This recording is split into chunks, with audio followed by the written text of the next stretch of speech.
Have you ever wanted to sue somebody? Have you ever been sued? Have you ever wondered if you can do it yourself? Hi, my name is Mark Sarek. I'm the founder of Resolvery Law. Our firm focuses on general civil litigation in the state of Arizona. And in this video, I want to describe the 7 steps of a civil lawsuit made simple.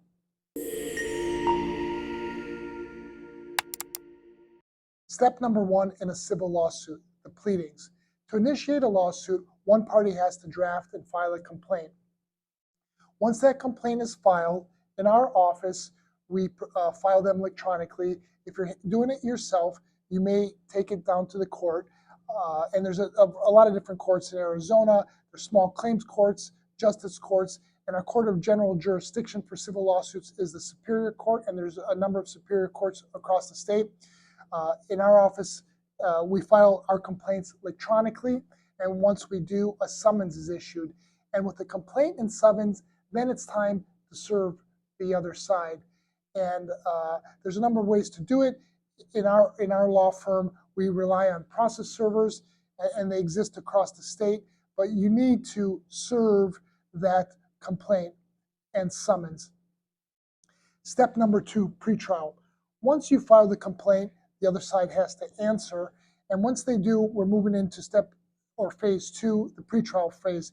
This is the phase where parties gather evidence, and by rule, whether you represent yourself or have an attorney, all sides must follow the Arizona rules of civil procedure. One of the first steps is an early meeting. This is where the parties get together and essentially lay out a timeline for the case.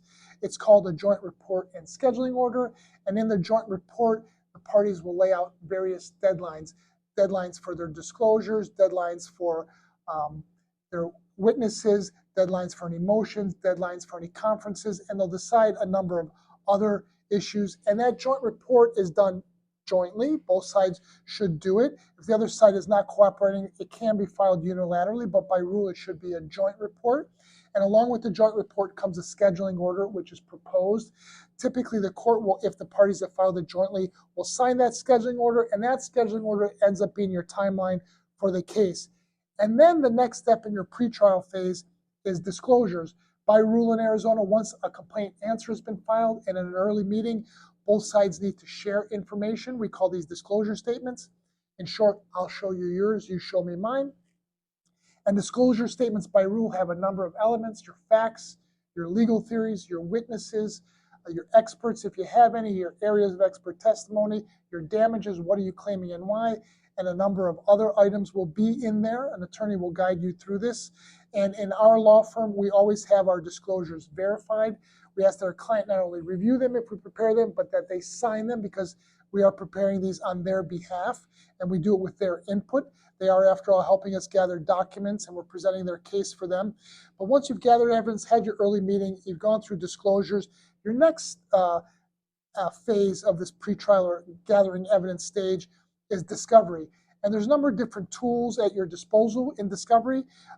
You or your attorney may want to pursue requests for admissions, where the other side can accept or deny certain issues, and this can be critical in a case, and there's ramifications on how these are handled.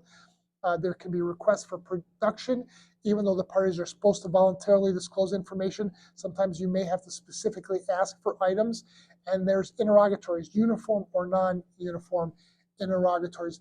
That's your discovery phase. Sometimes it does lead to disputes because, as you can imagine, people play games and they don't answer, or they don't provide what's required. And the next phase is, or aspect of the gathering evidence stage, is our depositions. You or your attorney may want to depose, or you may be deposed, and this is an opportunity to interview the other side or be interviewed. And this is important because people change their testimony during the course of a case, and a deposition is sworn testimony, and it can be used to impeach a witness at trial. And then after you've gathered your evidence and engaged in discovery and considered depositions, your next stage, your next or last aspect of the pre-trial stage are motions. And there can be different motions. Some you may file early on in the case, but some you may file later, depending on how the case has evolved. They can include motions in limine, where you try to limit evidence, or they can include a motion for summary judgment, which you're essentially telling the court there's no genuine issue of material fact, and that could be for all issues or a partial motion. And motions can be critical because they could really set the stage whether we even get to trial or what issues are addressed at trial or what issues have already been decided. Stage 3 in a civil lawsuit, settlement negotiations. When the parties fill out a joint report and scheduling order, they have the ability to set out at the outset whether they're going to engage in a settlement conference or mediation. In some cases, the court may assign or require a settlement conference. Settlement conferences that have been assigned by the court are assigned to someone other than the judge who's hearing the actual trial. If there's settlement negotiations, that judge does not want to be prejudiced. The court and the rules encourage settlements, and therefore the court will assign what's called a judge pro tempore. We call them judge pro tems. A lot of times they're experienced litigators, in some cases former judges, and those judges will really bring the parties together. They may separate them in the separate rooms. The attorneys will decide where these conferences are typically held if you're represented by counsel. But the settlement conferences cannot lead to settlement, but they also may. But there's also other considerations in a settlement conference. In a settlement conference, you're hearing this in presenting your case in front of a judge who's been assigned, and they will give you feedback. They'll not only push the parties and give them the pros and cons of their positions, they're going to give you feedback on how your case presents. So if you can't settle your case, you will get a trial run of sorts or initial presentation in front of another judge that you may find very helpful. And as I stated earlier, sometimes there's mediation, and mediation can be done privately outside of the court process, and both a settlement conference and mediation should be considered. Step number 4 in a civil lawsuit, trial preparation.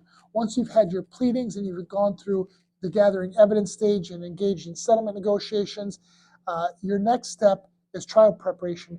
At this point, you're getting your exhibits ready and you're engaging in witness preparation if you're an attorney. You're reviewing all the documents, you're reviewing any transcripts of depositions if there have been depositions.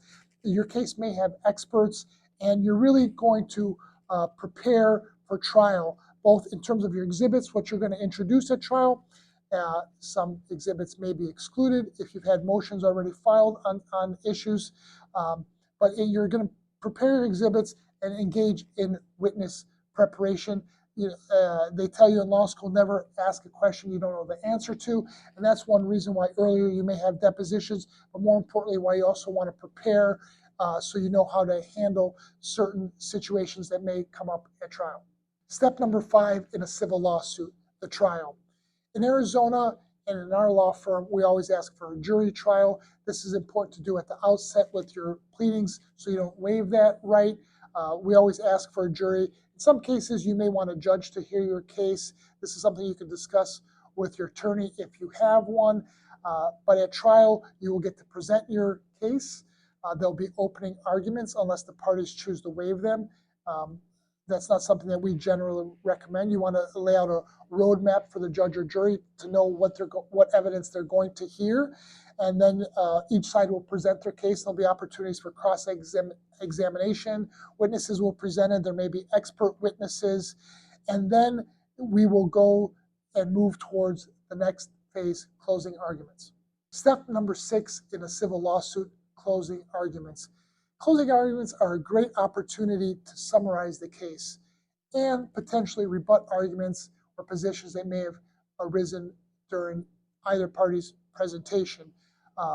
Again, you will, in closing, summarize the case. You will remind the judge or jury of what witnesses have said or failed to say, what evidence has been presented. Therefore, you will lead the judge or jury to a decision based on your summarization, where you've been able to address the pros and cons of various positions, and where you will have the opportunity to ask them to rule in your favor. Step number 7 in a civil lawsuit, verdict and post-trial procedures. Once you've filed your lawsuit, you've gone through the evidence gathering stage, you've engaged in settlement negotiations, trial prep, trial, you've gone through closing arguments and summarized your case. Now you're waiting to receive the verdict. The judge or jury will issue one, and there'll be various post-trial procedures that address the damages or relief being sought. In some cases, it's money.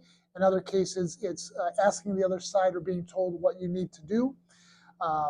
And then ultimately, someone's going to have to accept responsibility. And depending on how the case went, an additional consideration may be an appeal. Appellate law is a specialized niche in litigation, and there's a number of considerations that need to take place. And all of these you can discuss with your attorney if you even need an appeal.